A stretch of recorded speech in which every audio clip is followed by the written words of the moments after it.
হযরত ইদ্রিস আলাইহিস সালাম একদিকে যেমন উচ্চ শিক্ষায় শিক্ষিত ছিলেন, অন্যদিকে তিনি নানা গুণে গুণান্বিত একজন ব্যক্তি ছিলেন।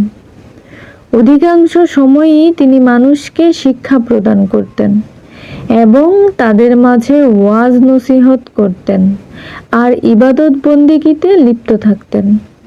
তার সম্পর্কে জানা যায় যে তিনি নিজের জামাকাপড় নিজেই সেলাই করে ব্যবহার করতেন।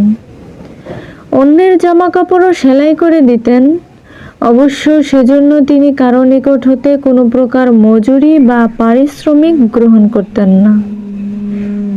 তিনি এমনই ইবাদতকারী ব্যক্তি ছিলেন যে একদিকে তিনি কাজ করতেন, অন্যদিকে মনে মনে জিকির করতেন।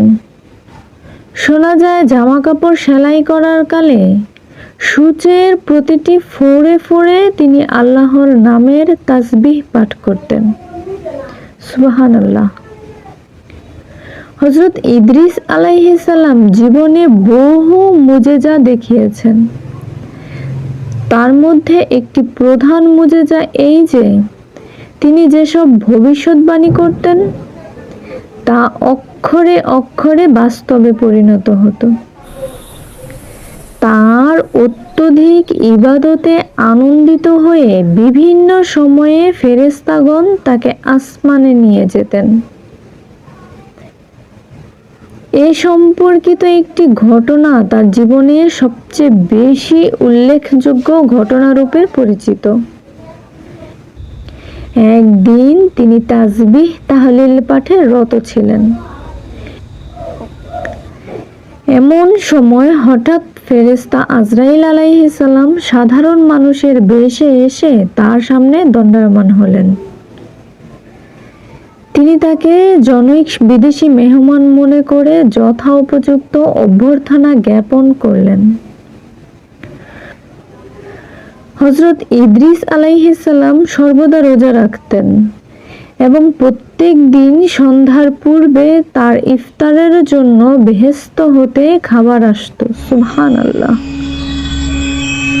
তিনি সে বেহেশতি খাবার দ্বারা ইফতার করতেন। ইফতার করে যা অবশিষ্ট থাকতো তা আবার বেহেশতে ফিরে যেত। সেদিনও বেহেশত হতে খাবার আসলো, তিনি বেহেশতি খাবার দ্বারা ইফতার করলেন এবং মেহমানকেও তা খেতে দিলেন। উক্ত মেহমানরূপী ফেরেশতা আজরাইল আলাইহিস সালাম খানা খেলেন না, বরং সারা রাত ইবাদতে অতিবাহিত করলেন।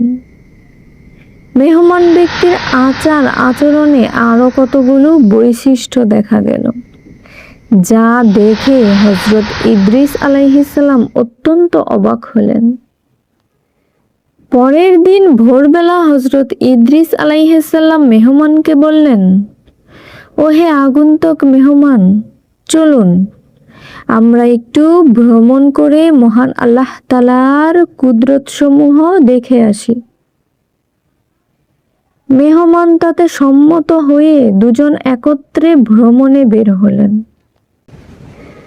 কিছু দূর গিয়ে হঠাৎ মেহমান বললেন, চলুন আমরা এ ক্ষেত হতে কিছু ফল তুলে এনে দুজনে ভক্ষণ করি। হযরত ইদ্রিস আলাইহিস সালাম তাতে বেশ কিছুটা আশ্চর্য ও ক্ষোভ মিশ্রিত কণ্ঠে বললেন, আপনি তো ভারী আশ্চর্য মানুষ।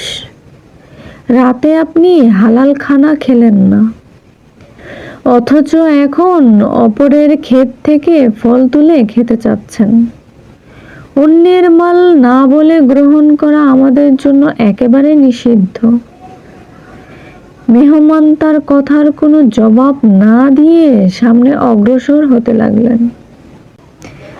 কিছু দূর সামনে গমন করে এক স্থানে কতগুলো ছাগল চরিতে দেখে মেহমান হযরত ইদ্রিস আলাইহিস সালামকে বললেন, চলুন ওখান হতে একটা ছাগল এনে আমরা জবেহ করি, তা রোস্ট করে খাওয়া যাবে। হযরত ইদ্রিস আলাইহিস সালাম বললেন, অপরের ছাগল জবেহ করে খাওয়া যে পাপ কাজ তা আপনার জানা নেই? এভাবে আগন্তুক ব্যক্তি 3 দিন পর্যন্ত হযরত ইদ্রিস আলাইহিসসালামের সাথে থাকলেন। তার আচার আচরণাদি লক্ষ্য করে হযরত ইদ্রিস আলাইহিসসালাম এর মনে সন্দেহের উদ্রেক হলো। তিনি বুঝতে পারলেন যে এ ব্যক্তি নিশ্চয়ই কোনো মানুষ নয়।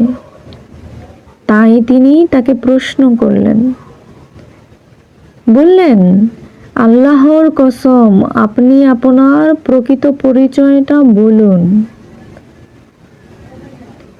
তখন মেহমান বললেন, আমি কোনো মানুষ নই, আমি একজন ফেরেশতা।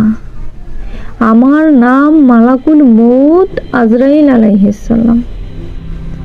হযরত ইদ্রিস আলাইহিসসালাম বললেন, আপনি কি দুনিয়ার সকল প্রাণীর জান কবজ করে থাকেন? মালাকুল মউত বললেন, হ্যাঁ। তখন হযরত ইদ্রিস আলাইহিসসালাম বললেন, তবে মনে হয় আপনি আমার জান কবজ করতে এখানে এসেছেন। মালাকুল মউত বললেন, না, আপনার সাথে ভাই সম্পর্ক করতে এসেছি। আমার একান্ত আশা যে আপনিও আমার এ প্রস্তাবে রাজি হবেন। হযরত ইদ্রিস আলাইহিসসালাম বললেন, আমি আপনার সাথে এ শর্তে ভাই সম্পর্ক করতে পারি যে আপনি আমাকে একবার মৃত্যুর অবস্থাটা উপভোগ করাবেন। যদি আপনি আমাকে এখনই একবার মৃত্যুর অবস্থাটা উপভোগ করান, তাহলে আমার অনেকটা উপকার হতো। মৃত্যুর ভয়ে আমি বেশি করে মহান আল্লাহ তাআলার ইবাদত করতে পারতাম। মালাকুল মউত বললেন, যেহেতু এখনো আপনার মৃত্যুর সময় উপস্থিত হয়নি, সেহেতু আল্লাহর অনুমতি ছাড়া তো আমি এটা করতে পারি না। হযরত ইদ্রিস আলাইহিসসালাম বললেন, আপনি আল্লাহর নিকট হতে অনুমতি গ্রহণ করে নিন। তখন মালাকুল মউত আল্লাহর দরবারে অনুমতির জন্য দোয়া করলেন। আল্লাহ তাকে অনুমতি প্রদান করলেন। অনুমতি পেয়ে আজরাইল আলাইহিসসালাম হযরত ইদ্রিস আলাইহিসসালাম এর জান কবজ করলেন। হযরত ইদ্রিস আলাইহিসসালামের মৃত্যু হওয়ার পর মালাকুল মউত তাকে আবার জীবিত করে দেওয়ার জন্য মহান আল্লাহ তাআলার দরবারে দোয়া করলেন। আল্লাহ তার দোয়া কবুল করে হযরত ইদ্রিস আলাইহিসসালামকে আবার জীবিত করে দিলেন। সুবহানাল্লাহ। এরপর ফেরেশতা জিবরাইল আলাইহিসসালাম তাকে জিজ্ঞেস করলেন, ভাই ইদ্রিস আলাইহিসসালাম, বলুন তো, জান কবজের অবস্থাটা আপনার কাছে কিরূপ মনে হয়েছিল? হযরত ইদ্রিস জবাবে বললেন, ভাই মালাকুল মউত, কোনো জীবিত প্রাণীর শরীরের চামড়া মাথা হতে পা পর্যন্ত টেনে খসিয়ে ফেললে প্রাণীটির যেমন কষ্ট অনুভূত হয়, আমার তদ্রূপ কষ্ট অনুভূত হয়েছিল। আল্লাহু আকবার।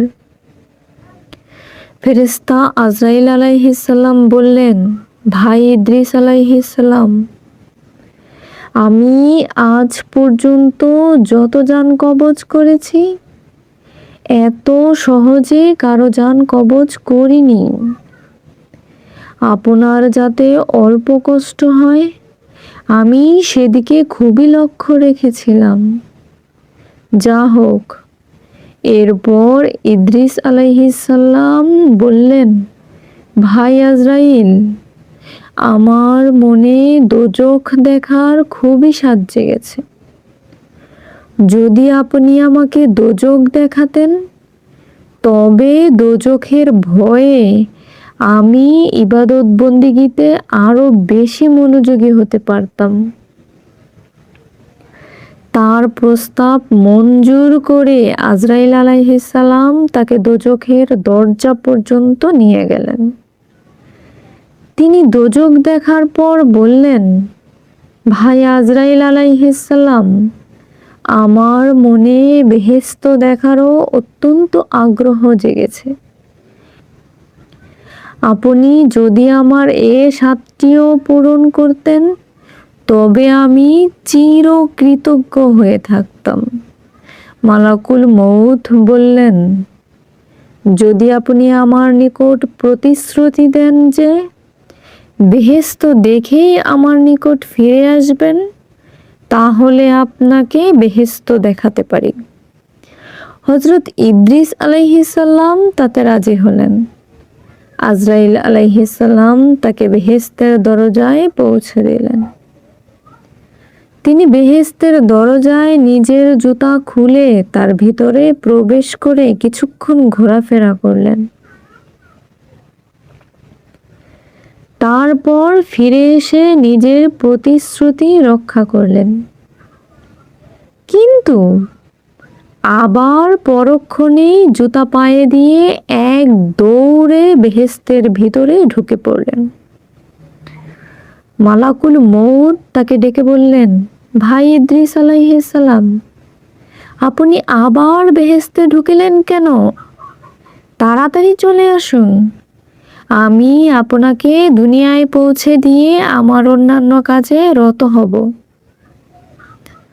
হযরত ইদ্রিস আলাইহিস সালাম বেহেশতের ভিতর হতে জবাব দিলেন, ভাই মালাকুল মউত, মহান আল্লাহ তাআলা ইরশাদ করেছেন, প্রত্যেক প্রাণী একবার মৃত্যুর স্বাদ গ্রহণ করবে এবং একবার দোজখ না দেখে কেউই বেহেশতে প্রবেশ করতে পারবে না। আমি তো একবার মৃত্যুর স্বাদ গ্রহণ করলাম এবং দোজখও দেখলাম, তারপর বেহেশত হতে বের হয়ে আপনার সাথে আমার ওয়াদাও পালন করলাম। অতএব এখন আর আমি বেহেশত হতে বের হব না। এবার আপনি আপনার কাজে চলে যান। ফেরেশতা আজরাইল আলাইহিস সালাম হযরত ইদ্রিস আলাইহিস সালামের কথা শুনে কি করবে তা স্থির করতে না পেরে দাঁড়িয়ে রইলেন। ফেরেশতা আজরাইল আলাইহিস সালাম নিরুপায় হয়ে দাঁড়িয়েই রইলেন।